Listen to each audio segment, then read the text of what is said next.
Prossima gara 100 dorso femminili per la prima batteria delle 3 previste: Alice Boani in 1, Consuelo D'Ametto 2, Saravina in 3, Nicole Boccaloni 4, Giorgia Masmi che 2, 5, Alice Vanista, Veronica Michezzi 7, Ludmilla Pischetto in 8. In alto abbiamo Alessandro Papa in corsia numero 4, già medagliato ai criteri nei 50, 26 e 81 suo passaggio. Il record del 56,04 di Cristiano Giacomuni del 2009.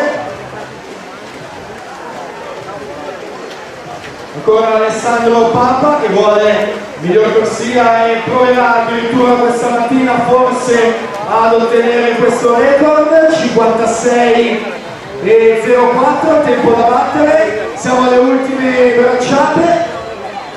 56,64 Alessandro Papa. Il suo comunque miglior tempo e sarà in corsia centrale quest'oggi. Francesco Peron resta alla seconda posizione con Marco Diano che fa 58,29 e si inserisce al quinto posto. E dunque